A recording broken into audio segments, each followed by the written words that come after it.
Alhamdulillah, alhamdulillahil malikil muta'ali, al-munazzil ani suraka'i wal amsal, ahmaduhu subhanahu wa ta'ala ala kullin halin, sahadatun antusihal kalba walisana min fasadil akmal. Allahumma salli ala Muhammad wa ala alihi wa sahbihi bil gudul wal asal, amma ba'du. Pengurus masjid beserta jajaran, Bapak Ibu kaum muslimin dan muslimat sidang jemaah zuhur yang dirahmati Allah Subhanahu wa taala. Puji dan syukur marilah sama-sama kita persembahkan kepada Allah yang Maha Rahman dan Rahim. Karena dengan limpahan rahman dan rahimnya sampai saat ini kita masih bisa melaksanakan aktivitas kita sehari-hari. Kita masih bisa berkumpul dengan keluarga kita. Namun yang teramat penting lagi adalah kita masih diberikan kesempatan untuk mempersiapkan diri menghadapi kehidupan di akhirat kelak yang merupakan kehidupan yang abadi. Kemudian salat beriring dengan salam tak bosan-bosannya kita hadiahkan kepada arwah junjungan kita, yakni Nabi kita Muhammad sallallahu alaihi wasallam. Tanpa usaha dan perjuangan beliau, kita tidak akan merasakan manisnya iman dan nikmatnya Islam seperti yang kita hadapi saat ini. Bapak Ibu kaum muslimin dan muslimat rahimakumullah, pada ceramah zuhur kali ini kita beri judul ceramah kita dengan doa Nabi Muhammad SAW untuk umatnya. Berdoa merupakan suatu yang sangat penting dalam kehidupan ini.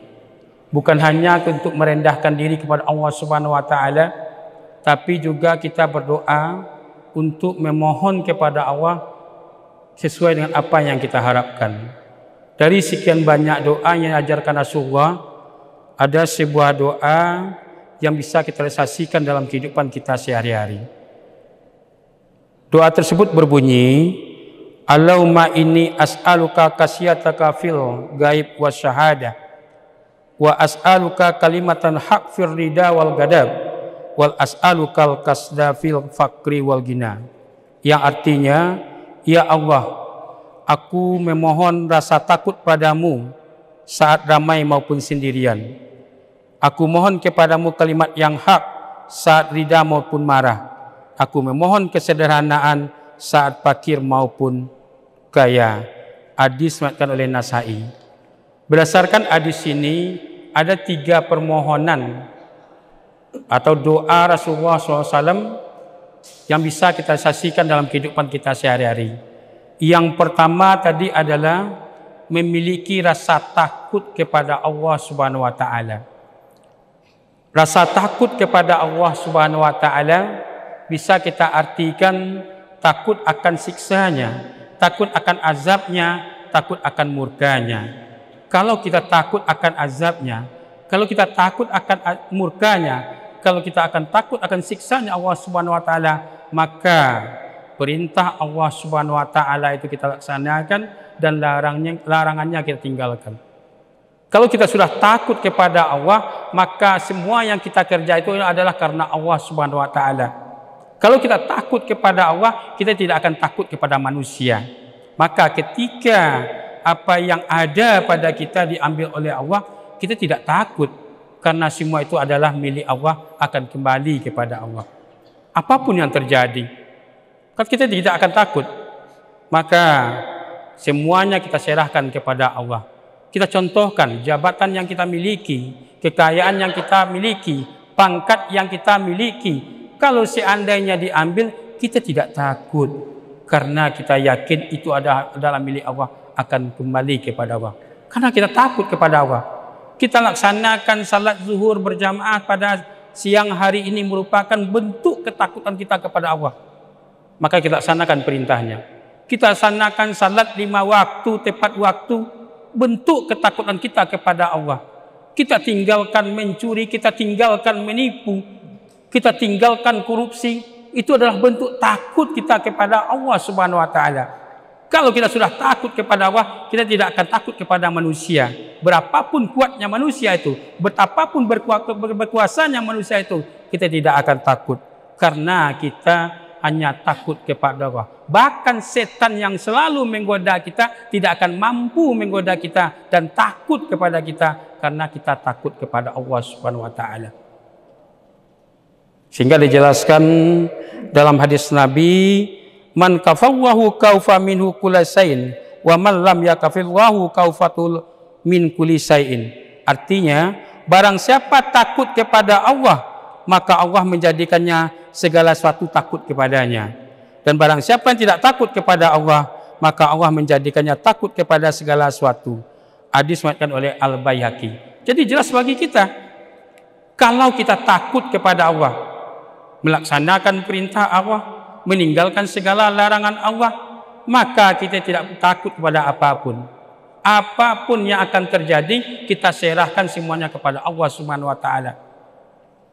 Pangkat yang ada hanya untuk sementara. Kedudukan yang ada hanya untuk sementara. Kekayaan yang ada dari Allah Subhanahu wa taala. Maka ketika Allah memanggil kita tidak takut. Kita dijelaskan hal ini. Orang yang takut kepada Allah, maka semuanya akan takut kepadanya. Tapi kalau kita tidak takut kepada Allah, maka kita akan takut kepada apa yang akan mengintai kita. Katakanlah kita punya pangkat, katakanlah kita punya kedudukan, katakanlah kita punya kekayaan, tapi semuanya kalau kita ambil berdasarkan tidak takut kepada Allah, dengan cara menghalalkan segala cara, maka ketika diperiksa oleh manusia, kita ketakutan. Karena kita tidak takut kepada Allah, kita lakukan mencuri. Karena kita tidak takut kepada Allah, kita lakukan korupsi. Karena kita tidak takut kepada Allah, kita menipu. Karena kita tidak takut kepada Allah, kita berbohong. Karena kita tidak takut kepada Allah, kita melakukan hal-hal yang dilarang oleh Allah. Maka ketika datang pemeriksaan, katakanlah seperti itu, kita menjadi takut. Karena kita tidak takut kepada Allah, hanya takut kepada manusia. Bapak-bapak, ibu-ibu, kaum muslimin dan muslimat rahimakumullah. Yang kedua, berdasarkan doa Rasulullah SAW adalah selalu berpegang teguh pada kebenaran. Apa yang telah kita dapati, apa yang telah kita pelajari, kita realisasikan sampai selamanya harus kita laksanakan. Ini yang dinamakan berpegang teguh pada kebenaran. Dalam hal ini kita katakan istiqomah. Istiqomah pada hal-hal yang benar, bukan istiqomah pada hal-hal yang salah, yang jelek. Tapi beristiqomah apa yang kita dapat hal-hal yang baik sampai kapanpun tetap kita laksanakan. Ini yang istiqomah. Memang susah istiqomah itu. Ketika datang perintah surat ayat tentang ayat istiqomah itu, Nabi Muhammad SAW bahkan tumbuh uban di rambutnya. Saking beratnya perintah itu, sehingga para sahabat bertanya, ya Rasulullah, kenapa tumbuh uban di kepalamu? Jawab Rasulullah, ayat ini berat bagiku. Bukan berarti Rasulullah tidak bisa istiqomah, tapi dia khawatir umatnya nanti tidak bisa istiqomah. Itu yang terjadi saat ini. Ketika miskin rajin beribadah ke masjid, ketika miskin rajin berjamaah ke masjid, ketika miskin betapa ramahnya dia, tapi ketika diuji dengan kekayaan sudah mulai jarang datang ke masjid. Tidak ada lagi salat berjamaahnya tepat waktu, bahkan melalaikan salat. Ketika diuji dengan kekayaan, berapa sombongnya dia kepada masyarakat yang dulunya dia berjanji untuk membantunya. Begitu juga dengan orang-orang yang berjanji, sebelum dapat pangkat saya berjanji akan ini itu, sebelum dapat kedudukan akan berjanji ini itu, akan menyantuni fakir miskin, akan memperhatikan pembangunan masjid, akan memperhatikan tentang pendidikan agama di masjid. Tapi ketika diuji dengan pangkat dan kedudukan, dia tidak datang lagi ke masjid. Dia tidak perhatikan lagi pendidikan agama yang ada di masjid. Dia tidak datang lagi di wirid-wirid zuhur, wirid-wirid 5 waktu. Dia datang lagi dengan wirid pengajian, wirid bulanan. Ini yang terjadi saat ini. Memberat istiqomah itu. Ketika kecil kita belajar salat 5 waktu, berapa rajinnya kita. Tapi ketika sudah lebih besar, banyak di antara kita yang sudah mulai lalai. Kan diuji namanya itu. Kita perhatikan mana yang ramai ketika didikan subuh itu siswa-siswa SD dibandingkan dengan siswa SMP. Mana yang ramai? Jawabannya adalah siswa SD.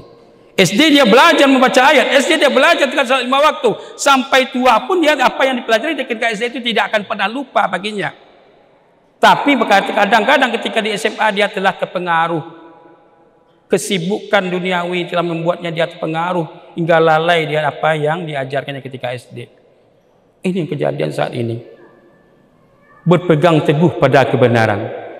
Kalau kita sudah berpegang teguh kepada kebenaran, kita contohkan dari pangkat, kedudukan, nak peduli lagi.